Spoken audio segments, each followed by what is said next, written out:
Hello, welcome back to another episode of Sheer Motivation Podcast. I'm your host, Dalena, and this is my girl, Terra. Hey. Me and Terra met a while back at a social event, and of course, in true fashion, I'm always talking and running my yapper, okay?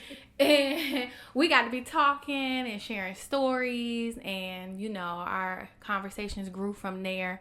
And one of the conversations led us into the whole childbirth experience. The topic of this episode is called Guiding Light.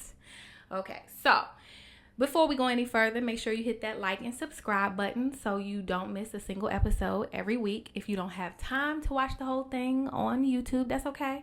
Got you covered on Spotify, iHeartRadio, and Apple Podcasts. So, to press forward, guiding light is something. This is going to be an interesting topic because if you are considering having children, if you have a daughter, a sister, a cousin, a friend, anybody that is of childbearing age, or somebody dear to you that could be reproducing, this could be some valuable information for them. So even if you're a guy and you plan on getting married or having a child or anything like that, this could be something interesting. So that's very important for yes. the male to be prepared. Child, listen. So before we go any further, Tara, tell the people a little bit about, in layman's terms, what it is that you do. Okay. Hey, y'all. I'm Terra. I am a reproductive health specialist. I am a full spectrum doula, and I help you prepare for your whole reproductive journey. So as a full spectrum doula, I don't just do births and postpartum. I start from fertility, like before fertility, when you're thinking about having a baby. So if you're trying to put it in there, right, and you need help getting it in there, there are ways and things that you should do for your body to prepare you for the stages of pregnancy. So it starts way before. I say it starts actually when a woman gets her first menstrual.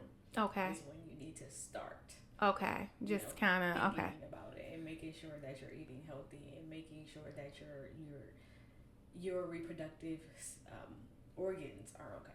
Okay. So number one, let's safeguard the reproductive organs. Right. Okay.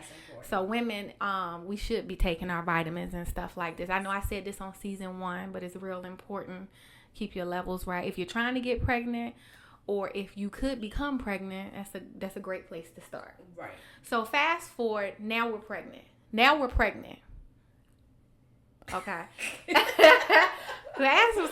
So if somebody wanted to have an extra, I guess what you would do be like an extra set of hands and guidance while they're pregnant, once they get pregnant. Right. Once you get pregnant, I would recommend hiring a doula or a birth worker of some sort. Okay. We are non-medical professionals, but we are professionals who provide support mentally, emotionally, physically, by giving you evidence-based knowledge to help you during your journey. So we provide the facts for you to make an informed decision for yourself. Okay. So sort of like an advocate, but we're giving you the information so that you can make the right choices for yourself and your family. Okay. So now I didn't have a doula when I birthed my children, but I did have a midwife. Okay. And I think I was in love with my midwife. And I told you this before. I felt like once I gave birth, she broke up with me. I considered getting pregnant again just to see her, but the relationship wasn't that serious. I decided, But no, so a doula is a sort of a birth coach. Right. They get in there and help you rock on the ball and all that to coach you through contractions. Comfort measures for you during your labor and delivery process. Okay. So it's basically a mental journey that you go on. Ooh, so how you're able to control your mental, which controls your anxiety, which controls any of the thoughts the pain is there. Like, having a baby is equivalent to having a heart attack and more. I'll say. So, I'll say that. Yeah. So the pain is there, but how you mentally are able to control your body during these times and not tense up or give in to the anxiety, it help you be able to deliver your baby with lessen the pain. Okay. And so for the male that's watching this, what is one good tip you could give the male partner when he's trying to support his wife, his fiance, his girlfriend, his little cousin, whatever, you know, if that one tip you could give the male, what would you say? I would say the one tip that I would give you is to really learn your partners or your family members kind of love language, because during labor you're producing something called oxytocin, right? You need that hormone in order for your baby to come. So the more that your partner is loving on you, and sometimes, don't get me wrong, the laboring person will be like, don't touch me, don't look at me, don't breathe on me. I said that. I said a few things. Wow. Yeah, I said those type of things. And they get really mean. But being able to try to provide them some words of affirmation, a lot of touching, a lot of rubbing, really help take their mind off of the pain, which they're focused on. So kind of like try to distract them as much as you can. Okay. So what made you get into the doula world? So my oldest sister, she was having a baby and she was in labor, and there was like not enough nurses. So the nurse kind of was showing me what to do, and I kind of got my first look into being a doula. And I had no idea what it was called. I was 14 years old, and I just wanted to help my sister. But in 2018, I was giving birth to my 5th child at that time, and no, 4th. It was the 4th one. See, you can't even remember. Lord have mercy. 6 of them. So I was giving birth to the 4th one, and there was this lady in labor. She had no support, and the nurses were talking about like not being able to support her, and I was so concerned about this lady and not concerned about myself, for real. So you were in the midst of labor, have a baby, and you looking over, you seeing somebody else struggling, and you like, somebody need to help her. Right. So I was just like, okay, instead of being there to support just my family, I wanted to start a business to support other women too. Okay, that's dope. So, yeah, but I have helped deliver 20 of my nieces and nephews. It's a lot of us, y'all. I got 15 brothers and sisters. Okay. Oh, God. Next question. I'm going to come back to that. Oh, my gosh. Okay, so you around birth and pregnancies all the time. Right. And so. I love it. Oh. I love it. You love seeing the process, or you love, well, I guess if you got 6 kids, you love seeing the process, being a part of the process. Right. And I feel like becoming a doula also helped me, like, not have any more children, because I still get to love on these babies. Yeah, well, I mean, yeah, because you got enough. Well, the Bible says be fruitful and multiply. So, you know, for our listeners, that might be a little bit motivation for you. Go ahead, start that family. Right. If you're listening and you can't watch, I got my fist in there. So let's talk about that. So, where are you primarily located? So I'm located in Hampton Roads, Virginia. I serve all the surrounding cities of Hampton, Virginia. Okay. However, I do travel. So if you need me to go to another state, you know, all you have to do is hire me and, you know, provide room and board or whatever. Okay. I'll be there. Okay. That's expensive. Okay, so what are some of the most common birthing challenges that you have seen? The most common birthing challenges I feel like in this area is being able to advocate for yourself. Okay. And really standing 10 toes down and advocating for yourself. 10 toes down. Because the healthcare system here, they kind of overlook, especially like the Black and brown community. They don't really pay attention to us or listen to the things we're saying. So you have to like, this is what's happening, and make your voice be heard. Right. And don't take no for an answer. Right. And I feel like in this community, we are so used to being looked over that it's just like, okay, well, I told them and they didn't do anything about it. And I remember one of the things that brought me to this place, I was like, girl, you got to come up here and talk about this, because you were so passionate. You was like, I get that they feel like African American women have a higher tolerance for pain. Yes. But listen, and I can understand. So for those that don't know, my listeners and or my viewers, when I delivered my youngest son, I had 3 beautiful, healthy pregnancies. I've never had any issue with blood pressure or eclampsia, anything like that. After I delivered my youngest child, totally normal delivery, about an hour after delivery, I started to get a headache. It started at the base of my neck. It was sort of like at the bottom of my head. For those who are listening and cannot see, it's that little space that's like where the back of your head does that little round thing, and it's right up underneath there. I started getting just like a very prominent headache. As the hours went on, it got worse. Every single nurse that came into my room, I mentioned the headache. They gave me some Tylenol, then that escalated to, what's the other one? I'll think of it later. But they gave me a different medicine. And I would be fine for about an hour or two, and the headache just kept coming back. When the doctor came and checked on me, I told him the same. I'm like, I got this headache. They did send anesthesia up to my room, and they were trying to determine if it was from the placement of an epidural that I got later in delivery. There is a thing called an epidural headache. Right, and that's what they thought it was at first. After they assessed me, the anesthesiologist was sure that it was not, and he ruled that out. Right. And he did tell the nurses that were coming in the room, like, no, I don't think that's it. This went on for 2 days.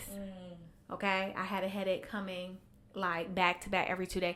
At one point, I remember telling the nurse, she was coming in, taking my vitals. I was like, my head is pounding so bad. I'm having a hard time hearing you. And she looked at me and she said, well,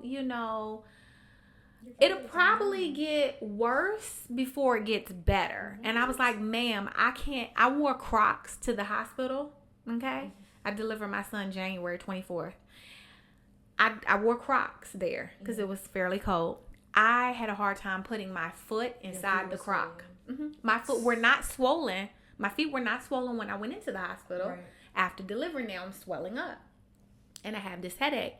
Again, kept giving me medicine the next day. They said, do you want to go home? I looked at them and I said, well, I want to go home, but I'm afraid that if I go home, something is going to happen to me. I've had this headache since the day before yesterday. Every couple hours it's coming back. Right. And it's not getting better. And I told this to every single staff person that came in there. So needless to say, fast forward, they did my discharge paperwork. And I'm packing up everything. And I do remember one nurse, I'm explaining everything to her as she's doing my paperwork. And she's listening to me. And she's just kind of filling out the paper. She's just kind of listening. And the other lady's explaining stuff. She's just looking at me. And it was like she wanted to say something, but she didn't. Right. So fast forward, I come home. I get settled in. I'm taking Tylenol because that's what they told me. They said take Tylenol every 4 hours. I'm taking Tylenol every 4 hours.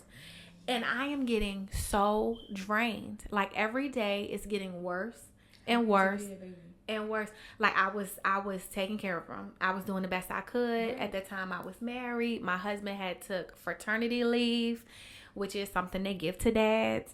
And he at the time it just right, but he took 2 weeks. And so this particular day is 5 days after delivery. And he was like, I have an appointment. I'm going to come back. And then we were supposed to take our son to the pediatrician because he was born with a tooth. But that's neither here nor there. Oh, my baby born too. You always got to one-up me, don't you? It was the weirdest thing I ever. Yeah. I was like, not this baby got teeth. Yeah, a whole tooth up through the gum. So we were going for that 5-day appointment, which typically they don't really do 5-day appointments. You may see them, I think, when the baby's like maybe 2 weeks. So a week. So you do the next day at the release, which I didn't do either. And and then you do a week. Okay, because I know they said the birth weights of babies were struggling a little bit. So like, yeah. Okay, so he goes out for his appointment. That morning I get up, I wipe baby down, get baby ready for appointment, got baby all bundled up. He's on the bed. I get in the shower and I feel a jerking on the right side of my body. I'm in the shower. My baby is on the bed. Remind you, since I gave birth, he was not there. He had already left, to my knowledge. Because he had come upstairs before I got in the shower. He said, all right, our middle son was 5 or 6, and he had set him up for breakfast. He said, he's eating cereal. I'm about to run to my appointment down the street. I'm going to come back. I'm taking you guys to the pediatrician. And so I said, okay. I got in the shower, and I'm in the shower, and to my knowledge, my other son is downstairs eating cereal at the kitchen table. Right. Newborn is on the bed, and I'm in the shower. And, it took everything in me to get in the shower. I mean, I just assumed that I just had this baby, and I'm tired. Right. I didn't feel like myself, but at the same time, I mean, I wasn't horrible. So I get in the shower, and I'm like washing. All of a sudden, I feel my right side, it was like a jolt of electricity through my body. And I start shaking really bad on just one side of my body. And my first thought was, I'm having a stroke. That was my first thought. Right. And I'm shaking. And the second thought was, I'm going to die.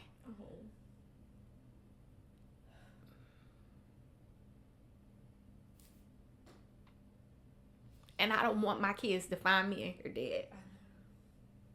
That was my second thought. And so I tried to yell out. And when I tried to yell out, it was like the words wouldn't come out. And the next thing you know, I collapsed. So when I woke up, and all of these police officers and firefighters were in my house, and I looked, and I'm like, I got on a dress. It was like a dress out of my closet. I remembered the dress because it was like a maternity dress. And then I just was looking, and he said, hey, you got a big old nugget on your head. And I just went to sleep. When I woke up again, I was in the ambulance.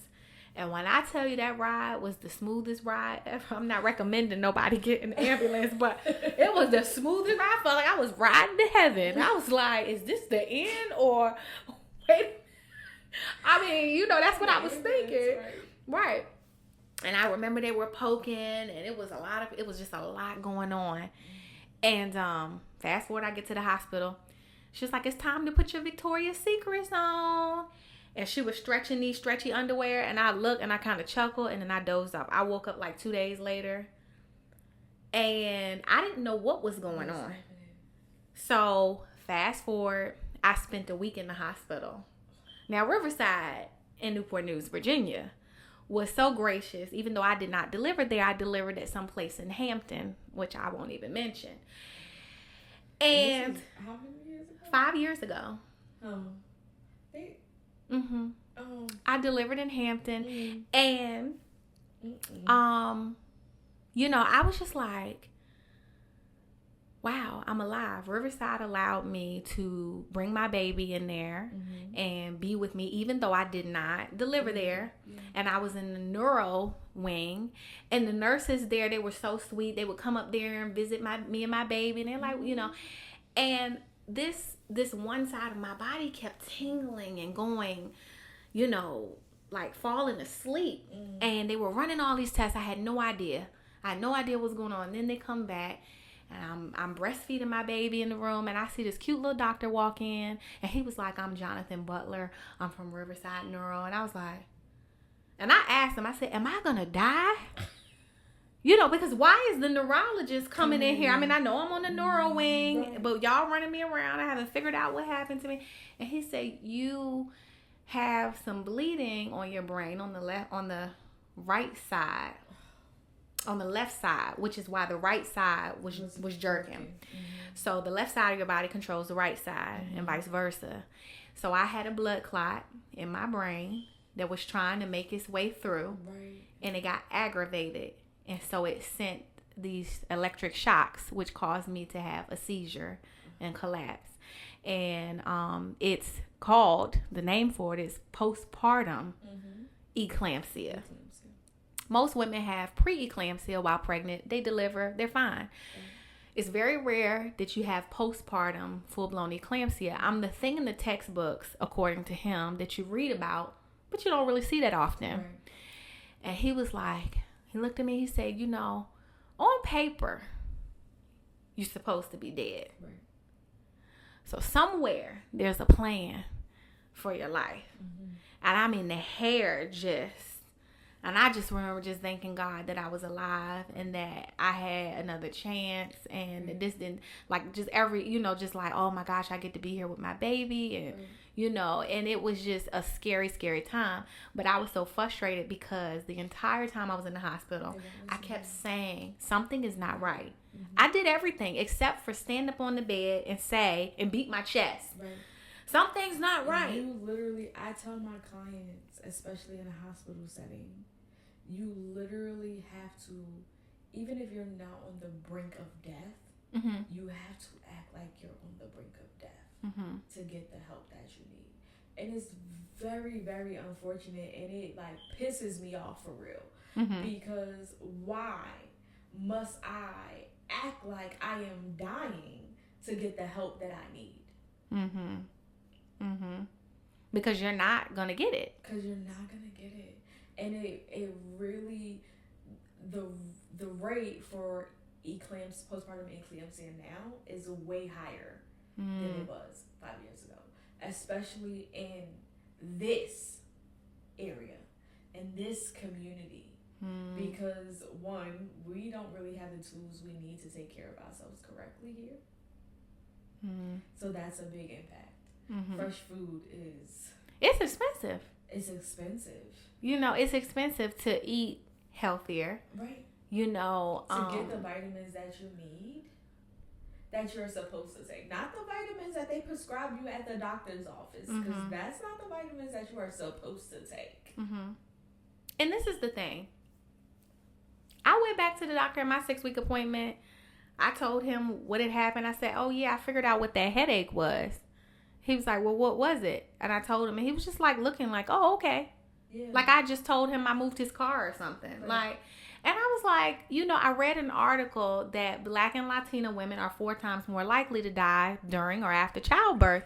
And he looked at me and said, yeah. Yeah. Here in Virginia, as of 2023, our rate for maternal mortality is 69%. That's scary. That is 5 to 6 times more than any other race here in Virginia. That's scary. And some people may listen and say, well, I'm done having kids. But if you have a daughter, if you have a niece, if you have a cousin, if you have a sister, if you have, just if you're a man and you have a daughter, right, or any of those things, or you may plan on getting married, or you have a girlfriend, or you want children. Right. I mean, this is scary because you could be raising that baby by yourself. Right. You have to educate yourselves. That's the most important thing during the whole reproductive journey, is to educate yourself. Know your rights. Ask your doctor for the rights and responsibilities of the hospital. Mm-hmm. Educate yourself on their procedures. Mm-hmm. Educate yourself on your doctors themselves, and know that you can fire a doctor. You can absolutely, if a nurse or a doctor or anybody comes in your room and they're not doing what you ask them to do, or if they're refusing anything, tell them to write it in your chart, tell them to document it, and then if they still don't, you can say, don't let this person back in your room. You're fired. You're literally paying these people to provide you a service. You can tell them you no longer want their care, and they have the right to not come in your room at all. And what I didn't know at the time is if you're ever in labor or you're a part of someone's childbirth experience, most hospitals, they have a pound, and It's a 3-digit number. Different hospitals, it may vary. For patient advocate. Right. And you can have someone from the hospital come up and advocate for you. And advocate. They'll listen to what's going on. They'll get your side. They'll kind of see what's going on with the nurses. It's an extra pair of eyes and ears in the room. Just to know, the patient advocate is not affiliated with the hospital. These are people who are contracted, so they have no obligation to one person or the other. Right. They're just there to see. A neutral space in the matter. Yeah, and I didn't know that because when I delivered at this hospital in Hampton 5 years ago, they had just started doing deliveries again because they had they were shut down. Yeah, and I mean they were dedicating that labor and delivery wing to heart care, and then they decided to start delivering babies again. And I will say that my doctor, when I told him, I said, well, I want to deliver at Terra. It's a brand new birthing wing. The room's so beautiful. It was so beautiful, and that's what sold me. Okay. And at that time he just suggested that I not, and I was like, well, it's going to be fine. And it's going to be fun. Okay. I just was inquiring. I inquired about Riverside. I inquired about Mary Immaculate. I did have 2 children at Mary Immaculate. And I mean, they were phenomenal for me. But every hospital has horror stories. Right. Yeah. It all depends. Every situation is different too. Yeah, but I'll say when I went to Riverside, the nurse, I remember I had a nurse named Nikki. I will never forget. And she was as sweet as pie. She was about this big, okay? And I was like, why they send this little girl in my room? I'm about to break her in half. And she would, she said, let me help you, and I just remember sitting on the toilet. I'm crying. I mean, she was just so sweet. She was like, she cleaned me up. I didn't get a sense of an attitude from her. She's like, do you need anything? Are you okay to walk? If you're not okay to walk, let me know. I'm going to call staff. Right. I'm going to call somebody to help. She was just so attentive. She belonged in that space. Yes. And I felt like she brought me back to life. And before I left, it was like, I felt sad to leave her too. She was like, next time you have a baby with us. Right. And I was like, got you. But I don't really want no more babies though. But I'll keep it in mind. I'll pass the word along, but I don't really want no more because they tried to take me out of here. Look, I love Riverside too. I had 2 of my children there, and it was amazing. Okay, yeah. So did you take vitamins after delivery? I did. So I recommend taking your prenatals if you're breastfeeding. Okay. So to continue until you stop breastfeeding. Okay. Even not, at least take them 6 months after you have your child. See, I planned to continue to take your vitamins. Yeah, I planned on breastfeeding, and I was. And once I had the clot, I had to be put on a series of medicine to keep the clot, Right. And so because of that, I had to stop breastfeeding. But I learned a lot from that experience. Right. And I always try to tell people pay attention to your body. If something don't feel right, speak up. If something don't sound right, speak up. Right. But the biggest concern that I had was after. Right. Because I got a copy of my medical record. And it didn't say. Well, interestingly enough, the medical record stated that I have a history of headaches, a history of hypertension. What? And I went back to them and I said, this is incorrect. They tried to cover their... Somebody tried to cover their tracks. So had I died, it probably wouldn't have got really much traction because somebody would have read it and said, oh, she has a history. Right. So I went back to the doctor. And this happens a lot. Yeah. It happens a lot. That's why also when you leave the hospital after anything, it doesn't even have to be childbirth. You need to ask them for a transcript. So after you deliver, you said ask them for a transcript. Right? You need an itemized transcript. So it literally breaks down everything that happened during your stay. So any medication, any Band-Aid they opened, anything that they use will be on this summary. And then you can go back and look at everything. This will also help with your bills because sometimes they'll charge you for something that, you ain't even used. Oh, I never even thought about that. And then you can go and talk to them about, like, I never even used this. Okay. See, I didn't know about a transcript, but after I delivered, I thought it was important to just kind of get my medical record to read over it and to just like find out like at what point did things go left? Was there something in my medical record that I should be aware of? Because I also had to go undergo a series of tests. They wanted to know, is the clot genetic? Am I predisposed to just making clots? Which I went through all the testing.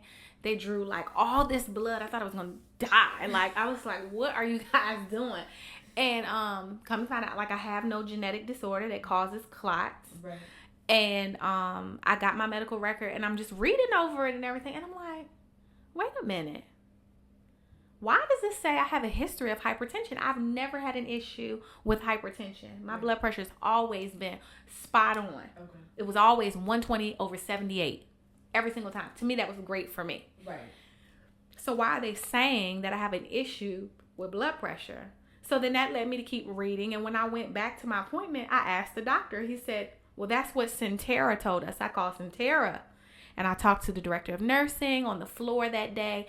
I told her about my entire birthing experience, and I shared with her what was in my medical record. And she said, oh, well, we got that information from your doctor. Now they're placing the blame. So now it's like this, like this, like this. So it is, you are your biggest advocate. You have to communicate. You have to research. You have to know what you're getting in the arena with. I think if I were to get pregnant now, I would be absolutely petrified. And I'm nervous for my daughter. Thank God that's not what's going on now.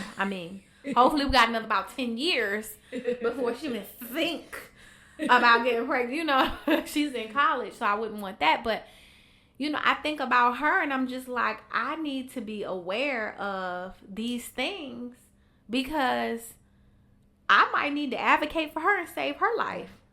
So educate yourself. So there is this book called Oh, Sis, You're Pregnant. Oh, sis, you're pregnant. It is more for Black and brown people, but I tell all of my clients to read it. Because it breaks down medical terms for you. It tells you the whole thing. It prepares you for a home birth. It'll prepare you for a hospital birth.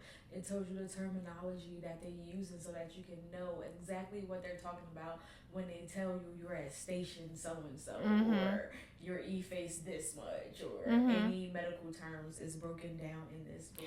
I was just surprised. And I think that's great. It's called Oh, Sis, You're Pregnant. I'm going to have to check that out. I'm going to see if someone can put a nice little picture of that book. Oh, Sis, You're Pregnant. That would be nice if I could get that up here. And that's great. Like, I wish I had access to that book. But you'd be surprised how much the doctors don't even listen. When I was in labor, I asked him not to break my water. He came right in and broke my water. See, in this area, I don't know about other places, but in this area here, unfortunately, at Terra, they have a new director, and she is amazing, and she has made them all take classes on informed consent, So now they're supposed to. Now, not everybody does it, but they're supposed to ask you anything before they do anything. Like, am I allowed to break your water? Am I allowed to do these things? And I say, if these things are happening and you don't want them to happen, me as a doula, I see things in hospital that I know and that shouldn't be happening or my client didn't want. And I will just be like, wait, we need a second.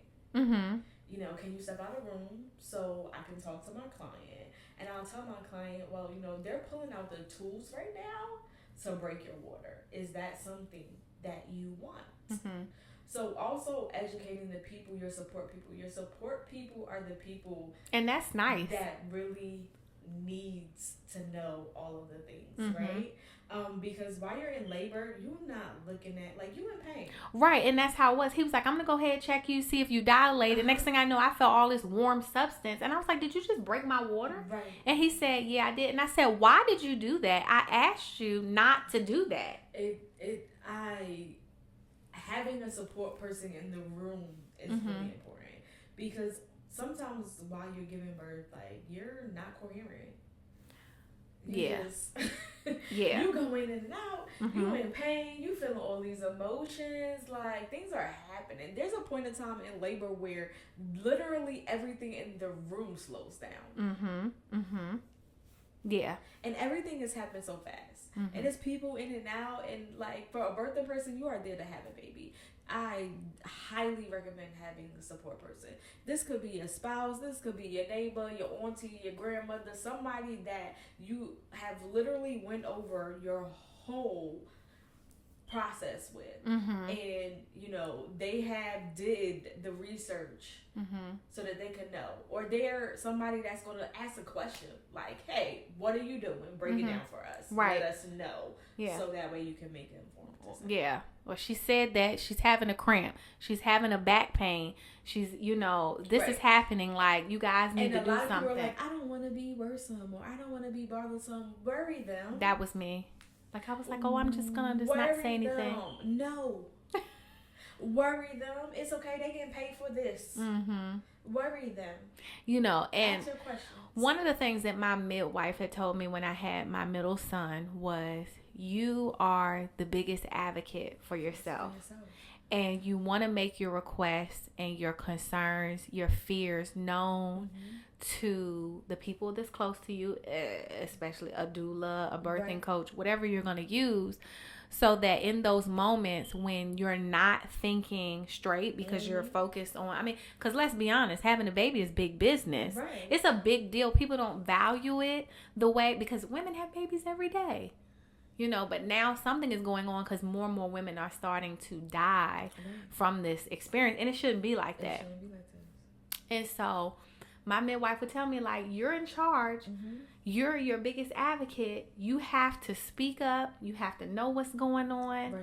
And they will break your water, get you in the midst of labor, push the epidural on you so they can keep you in the bed. So they can keep you in the bed because it is a liability. For you to be up walking around. She want to be cute at that nurse station and flap them eyelashes and them scrubs, honey. You know, shout out to all the nurses. Right. Don't cancel me, nurses. However, my daughter's studying nursing. I love nurses, but I'm just saying. There are those nurses that want to walk around with their scrubs on and talk at the nurses. Too, they're overworked. So if you in the bed, that's I true. don't have to worry about you as much. That's because true. Where are you going? Because we have a full house and it's 4 of us. Right. So lay down, sis. Yeah. Yeah, I can see it from that perspective too. Like, I need you to just sit here. So yes, I do like the epidural. They push the epidural and then it leads to cesarean. See? Yeah. And so what I found helpful for me, I'm not a doula, I'm not a birthing coach, I'm just a mom of 3. Oh, I'm dropping bars again. What I found helpful for me, 1, 2, 3. Hey.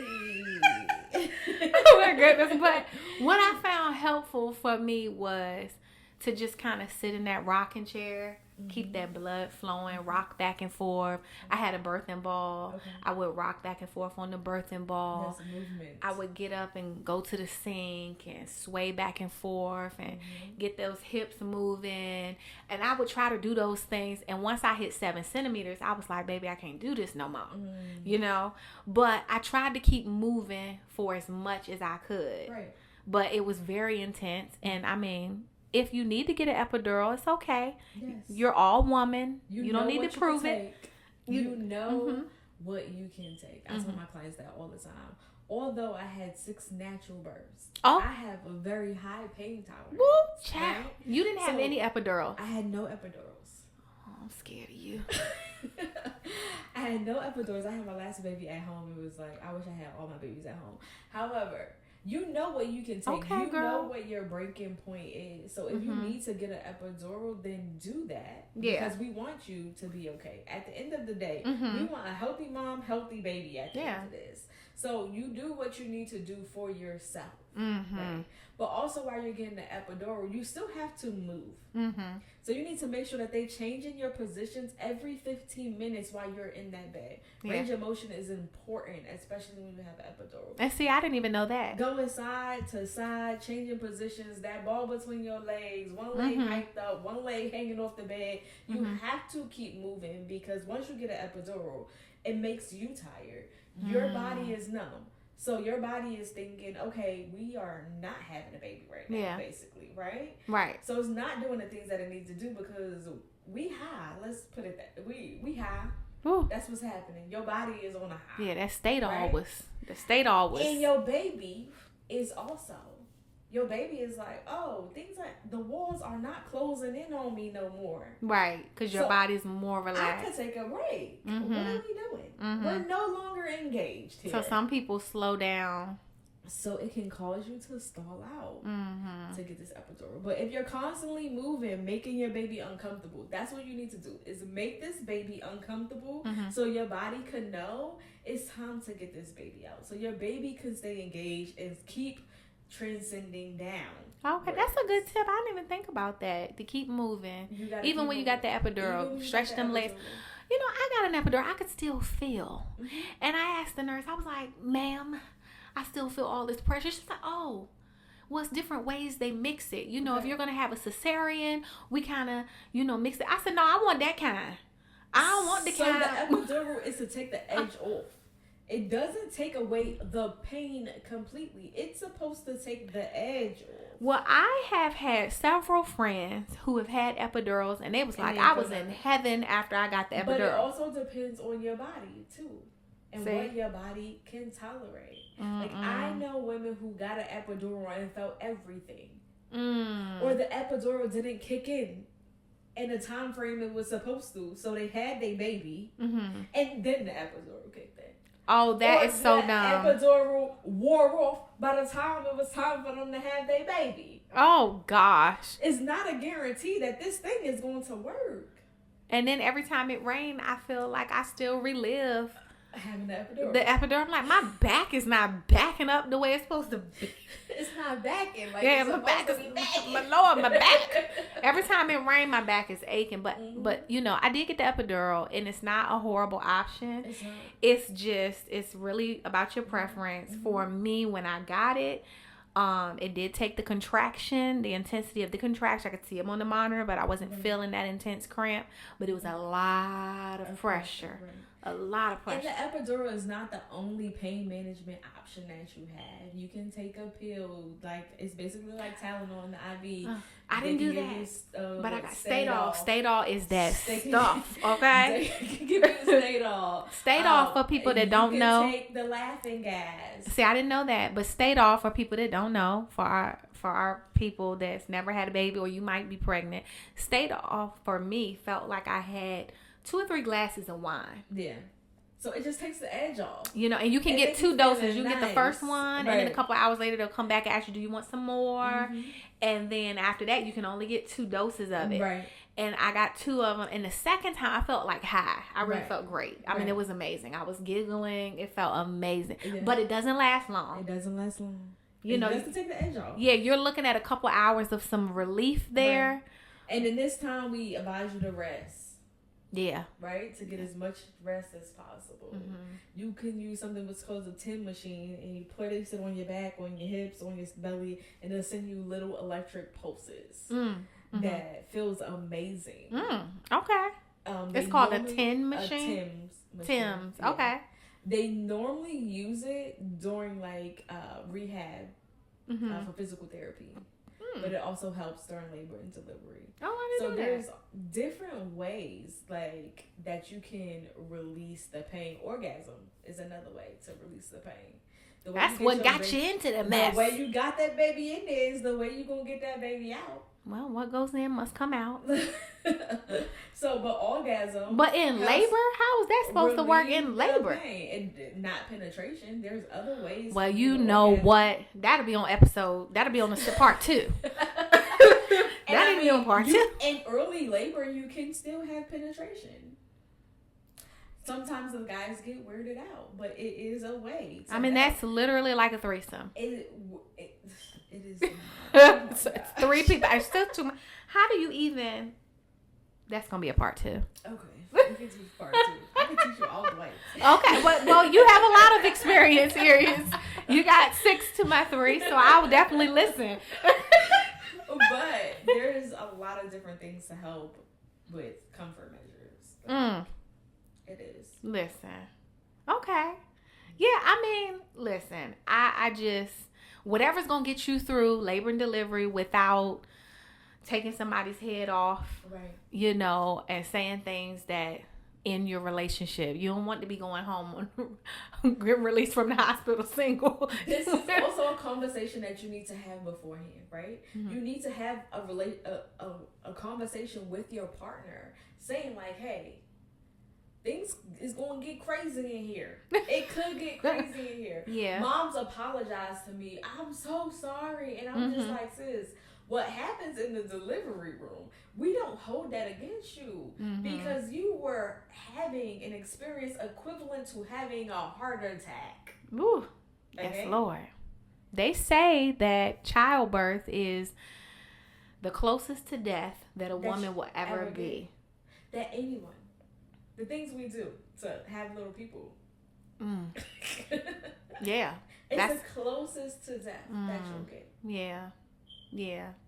And that's those special moments during childbirth that you finally get through it. Right.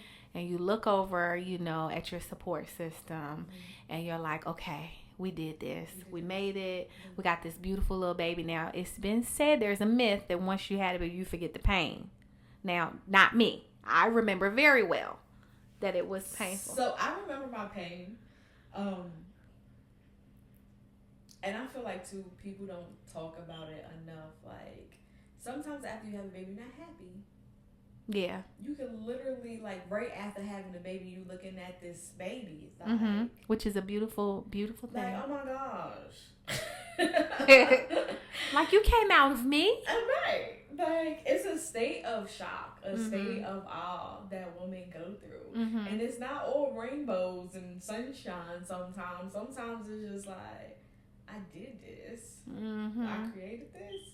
Yeah. I just went through that amount of pain to get you here. And we're reminded that yet again, we are just phenomenal, beautiful women who put our lives on the line to birth these humans.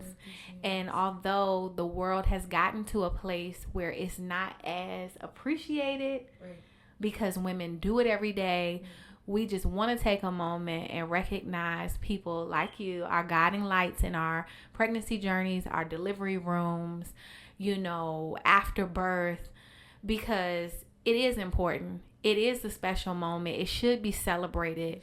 And, you know, shout out to all the pregnant women and women that want to have kids. It's a beautiful thing. It is a beautiful thing. You know, while acknowledging this beautiful journey, we also have to acknowledge that medical care is changing. And the most important thing is to leave the hospital with you and your baby. And so in doing that, you have to speak up. You have to educate yourself. Take your vitamins. You should be taking your vitamins. What I was told is up to a year after delivery. Takes 9 months for baby to grow and mature in there. And it takes about a good year for you to completely heal. So that's crazy. And even more than that. You think about, like, your placenta. You deliver a placenta after you deliver a baby, which leaves the hole about the size of a saucer. If you guys can see it, a saucer. Yeah. Inside your body. That is what you're healing, right? Not only is your uterus going up, your hormones are trying to They're all out of whack. What is staying and what is going and what we are doing. You literally have a wound the size of a saucer inside of you. It took me 2 years to start feeling like myself again. And even then, I was still... It was a journey. It's a journey. I was losing my hair after I had my youngest. Postpartum hair loss is real. I was on the verge of tears. I would be holding up clumps of hair. And I remember the doctor saying, listen, it took a year for baby to get here, and it's probably going to take about a year or two for you to get back right. Even more. And that's like... Some women even more. Mm-hmm. You can have postpartum depression up until 4 to 5 years after having a baby. Your body literally went through a traumatic experience, no matter how beautiful it is. Mm-hmm. For your body, this was a major traumatic experience. Mm-hmm. We got all these hormones. We went through all of this pain. We felt all of these things. And in a matter of hours, baby is out. So now your body is like, wait a minute. Oh, what to do? I right. have, like, it takes 21 days for something to become a habit for you. Mm-hmm. You literally had a year of creating this little human. And then now we're done. And hours were done. Right. But what are we supposed to do? Right. So give yourself grace. If you're listening to this or you're watching this and you're pregnant, you just had a baby, you're dealing with the fluctuation of hormones, it takes time. You're going to get through it. You're going to get over it. You are not alone because, child, listen. You are not alone. Share some good pregnancy tips, after childbirth tips that have worked for you. Drop them in the comments. This is just an episode where we want to take time to highlight our guiding lights. If you're pregnant or you're thinking about becoming pregnant, make sure you have a good support system in place. Yes. Let your friends, close family know about fears. Something don't sound right, don't feel right. Speak up. Right. And remember, you are your biggest advocate for yourself. Definitely. And the goal is to leave the hospital with you and your baby. Right. And so with that being said, this is another episode of Sheer Motivation. I hope you've enjoyed Guiding Light. If you don't have a chance to watch the whole thing on YouTube, that's okay. Put it in your ear while you're at work or driving in your car. We're on iHeartRadio, Spotify, and Apple Podcasts. Thank you for watching. Before you leave, hit that like and subscribe button. Share with a friend. And until next week, see you later.